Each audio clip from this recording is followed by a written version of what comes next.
Skins Generation 1 burst onto screens in 2007, promising raw relatability and natural multiculturalism. Fate, sexuality, and class intertwined in ways no teen drama had dared before.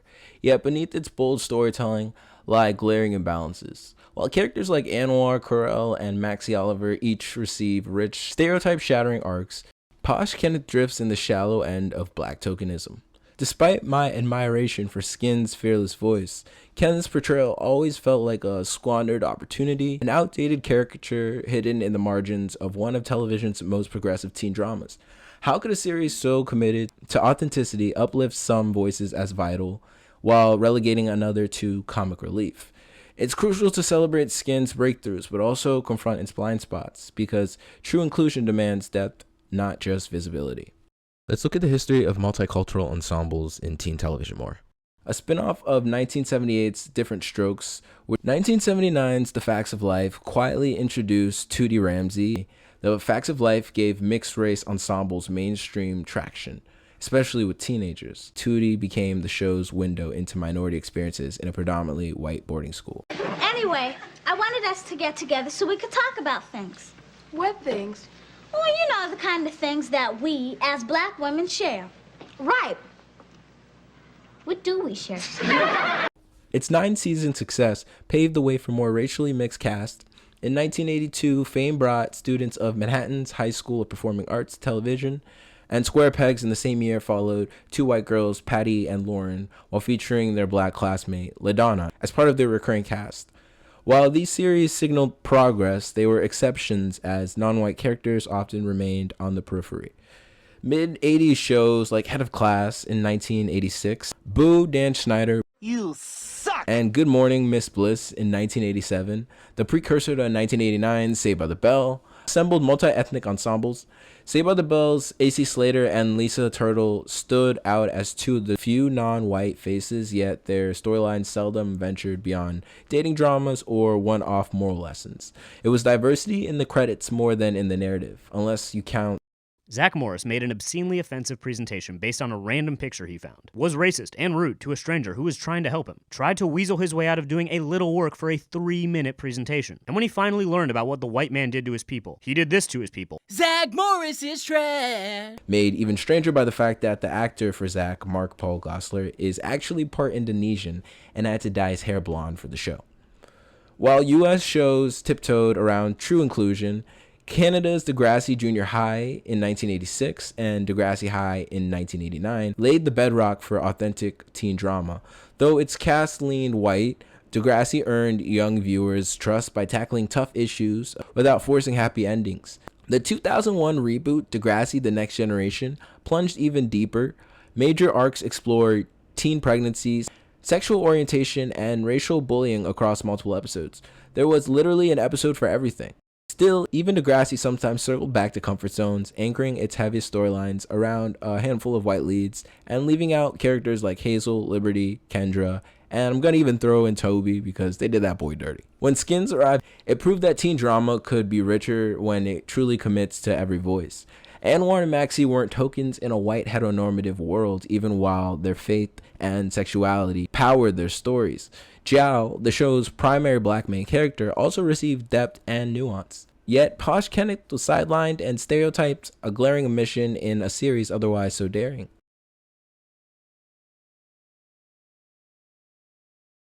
You can't win really, because if you have got a Muslim in it, people are going to moan that he's not doing the right things. But if you haven't got one in it, people are going to moan that how come we're not getting represented. I'm not out to make some big message, act like me, whatnot. It's just showing one person's journey really with his friends. Yeah, I think Anwar's a good character. I think he's got sort of more. You kind of see he's more connected with his home life than a lot of the other characters. He's got a lot more kind of pressure on him than some of the others.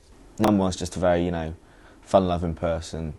Works well with people, can talk to anyone, just messes around and is just kind of enjoying life, but doesn't really realise. He doesn't look forward in life, he just looks at that moment in time. He doesn't really have like a game plan of what he's going to do, which you kind of see later on in the episode. Anwar stands as one of the first Muslim teens at the center of a mainstream ensemble, arriving in 2007. alongside Shameless UK's Chesney Carib in similarly nuanced portrayals, with Anwar's more realistic depiction in a British suburb versus Chesney's more exaggerated depiction in a British council flat. Both these portrayals stray from the perfect dutifulness or exotic foreignness of Muslim characters, presenting them as appropriately meshed with Western culture.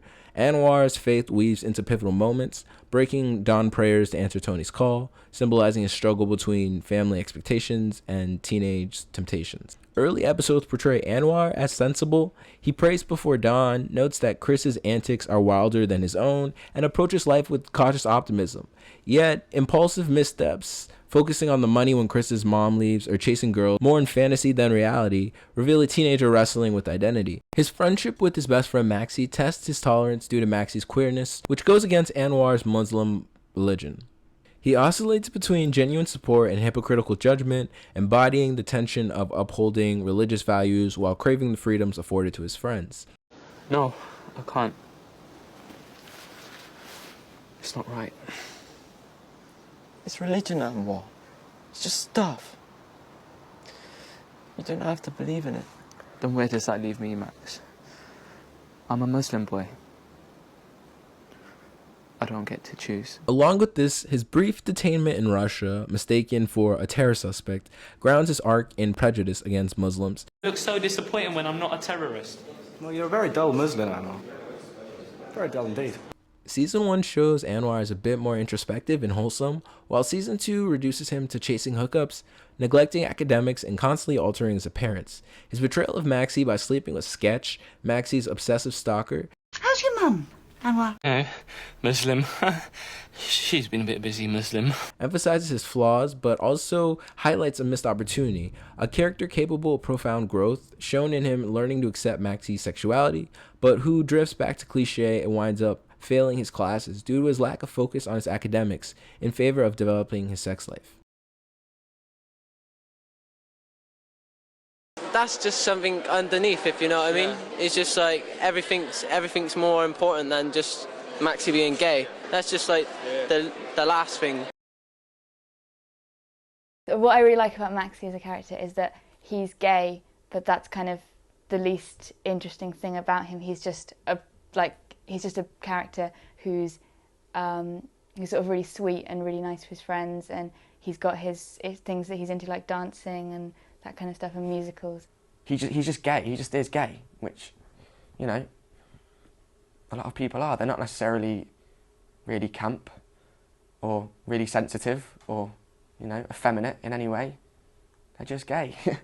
And that's exactly what Maxxie is, and I hope it is a refreshing change. You know, it shouldn't be, but it is, because it just hasn't been done before. The evolution of gay teen characters in modern television began with One Life to Live's Billy Douglas in 1992 and My So-Called Life's Ricky Vasquez in 1994.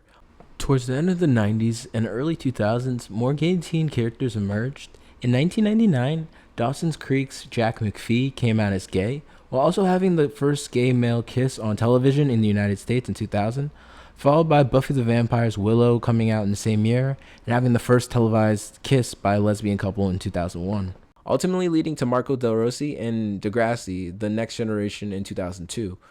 Maxxie breaks the tradition of gay teen characters by arriving already out and comfortable in his sexuality, offering a rare glimpse of a lived-in queer teenage experience, rather than a dramatic coming-out storyline. Because why? Because I'm gay. His very first scene, tap dancing at dawn and confirming his big gay night out to Tony, introduces him as both unapologetically gay and exceptionally talented. His rehearsal before sunrise emphasizes his dedication. Maxxie's queerness isn't the main issue for him, as his friends and family accept him, highlighting how far skins push representation for its time. Yet Maxxie isn't immune to familiar tropes. During the pilot's party brawl, two girls target him in a random comedic attack, a moment that reinforces the hyper-feminized caricature often imposed on gay characters. Meanwhile, Tony and Sid attempt traditionally masculine feats, Chris stays wild, Anwar stands his ground, leaving Maxxie to endure the brunt of the joke. In episode 2, when everyone scrambles out of Michelle's house, Maxxie darts out first in nothing but underwear, while everyone else has either pants on or are covered up. Another playful but telling snapshot. Later, Cassie paints Maxxie's toenails as Jal strokes his hair. scenes that, while harmless in isolation, collectively sketch a narrow silhouette of his character. Crucially, though, the other boys never exclude him. He remains one of them, his sexuality woven into the group dynamic rather than setting him apart. That's why Anwar's sudden treatment of Maxxie's sexuality in Russia frustrates Maxxie, as Anwar is supposed to be his best friend. I think he was just a bit of a hypocrite, and he used his faith as an excuse, really. He's like, because I'm a Muslim, I don't want to see you doing this stuff with a guy. But really, it didn't bother him at the start. Maxxie's identity extends beyond his queerness. He's a gifted dancer and illustrator, as glimpsed in his drawings during the Russia trip. That artistic side deserved deeper exploration, but instead the writers opted for the more shocking Tony-Maxxie hookup. By weaponizing his sexuality against him, they enriched Tony's manipulative arc at Maxxie's expense, reducing Maxxie to a drunken slut and straining his relationships with Anwar and Michelle. I lost my head, and then he gave me head, and then we got deported from Russia. And I'm really, really sorry for being a slut, okay? I will admit, though, they did give a lot of time to Maxxie being a dancer in the following season. When Maxxie and Anwar reconcile... I'm gay, Mr. Kharral. I always have been. Some things I just can't work out, so I leave them be. Okay? Even if I think they're wrong, because I know one day you'll make me understand. I got that trust. It's called belief. I'm a lucky man. Right? Yes, Dad. Maxxie's nurturing side shines through. He cares for Tony in a moment of vulnerability, proving his loyalty to his friends before Anwar's betrayal by Sketch fractures their friendship once more. Season 2 delivers Maxxie's best storyline, his pursuit to be a dancer in London, grappling with his family's mixed reactions while fighting for his father's support. Don't you care what I want? Don't I get to decide? Yeah, you're gonna decide to be a builder who dances in his spare time. I don't want to be a fucking builder! What's wrong with it? Nothing. Nothing. I can do this, Dad. You don't think I could do it, do you? No, lad. His resilience in the face of bullying and self-doubt emphasizes his strength and steadfastness to be who he is. Yet, romantic relationships take a backseat. The quote-unquote straight bully secretly into gays trope resurfaces, and Maxxie's true love story with James receives little screen time until the last few episodes. In the end, Maxxie gets what he wants and departs for London, armed with his passion, his boyfriend, and his best friend.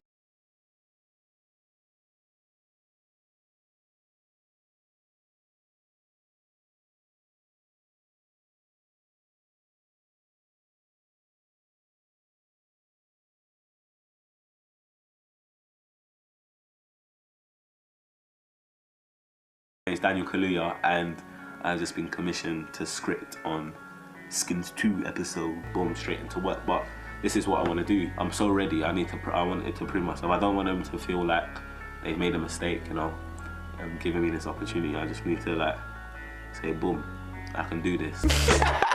I'm nervous. Oh my god. Waiting for fucking ever, man. Cassie knows, Michelle knows. The next thing that should happen, I believe, is that Jal should tell her dad. Tokenized characters are nothing new, especially when black characters appear in mixed ensembles focused on white leads. A lot of times they don't even have lines or names, but are there to help diversify the show visually. With Posh Kenneth, his role never rises above caricature, and a shameless one at that.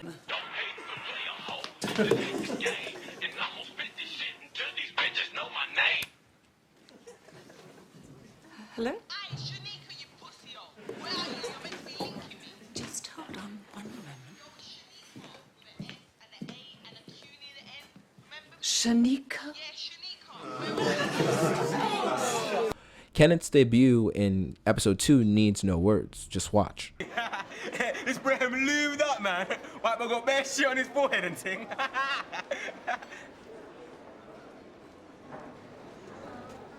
What's the frequency, Kenneth? Sorry. Got a bit carried away there. I think you did, man. My name is... So do stop it, okay? It's not funny. The gang makes fun of Kenneth when he uses black slang because he's not quote-unquote from the hood, as we can see when he quickly switches to his regular accent. But despite this, Kenneth is still a black student in a predominantly white space and likely to code switch or speak differently depending on his environment. This is something black people in white spaces are known to do to try and assimilate for survival. But without this cultural nuance, this scene comes across differently. It's the second episode and the first time we meet Kenneth, so there's no context for the mockery he receives, or a clear understanding of how often he code switches around his school friends. For the audience, it looks like white kids and Anwar picking on a black kid. Later, when Tony is teased after Cassie spills food on him, despite everyone teasing Tony, Kenneth is the only one Tony punches. Like, there's a clear opportunity to explore Kenneth's background and why he's called Posh Kenneth, but nope. He's given no emotional center and no solo or joint episode. He's visible but voiceless, undercutting any claim to genuine diversity. Marketing teased Kenneth as a main cast member, only for him to vanish into the background. He was even out on the press tours with the main cast, so it just felt confusing to see Kenneth to be reduced to mere comic relief. Season 1 ends by pairing him with Jal, a setup begging for Season 2's exploration, but that never happens. In Season 2, we get even less of him, with Kenneth suddenly rapping on stage in one episode, and then later donning a driver uniform and wheeling Chris around in a Driving Miss Daisy joint costume. Even if you want to give the writers the benefit of the doubt with Kenneth's character, this clearly shows what they thought of him, because, like, why the fuck is this his costume? Across both seasons, Posh Kenneth remains stranded in tokenism, proof that visibility alone never equals representation. My little pony getting whacked up big time. You know what I'm saying? The traits Jal escapes become Kenneth's sole identity. Not only is Kenneth subject to a racial bias through this, but also colorism, as he is a darker shade of black compared to someone like Jal. Daniel Kaluuya has even noted this in a 2017 GQ interview, saying, "Sometimes I hear at an audition that they're trying to go ethnic. You're getting singled out for the color of your skin, but not the content of your spirit. And that's everywhere. That's my whole life, being seen as other, not fitting in Uganda, not Britain, not America. They just highlight whatever feature they want. I'm dark-skinned, bro. When I'm around black people, I'm made to feel other because I'm dark-skinned. I've had to wrestle with that, with people going, you're too black. Then I come to America and they say, you're not black enough. I go to Uganda, I can't speak the language. In India, I'm black. In the black community, I'm dark-skinned. In America, I'm British. Bro." We often see roles for black characters going to lighter skinned black people. And look, Jal is clearly a black girl, but for darker skinned black girls and boys, they tend to have a different experience than their lighter counterparts, which may make it difficult to relate to the black characters that mainstream media decides to allow. Also, we see that adding Posh to his name without another Kenneth on the roster feels like a lean into respectability politics. Kenneth isn't a regular black person, he's Posh. This feels like a signifier telling the audience that despite being black, Kenneth is privileged and acceptable for society. Jal, also wealthy, escapes similar scrutiny because she's also a certain type of black person. Her character can't afford to be lower class because of the racial connotations attached to poverty, while someone like Maxxie, coming from a lower middle class background, can.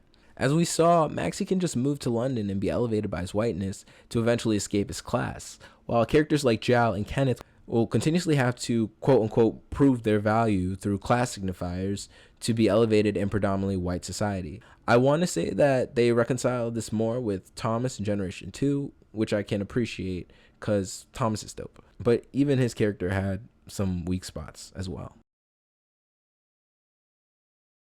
Anwar's tug-of-war between his Muslim upbringing and teenage impulses dives into how faith and culture shape self-image.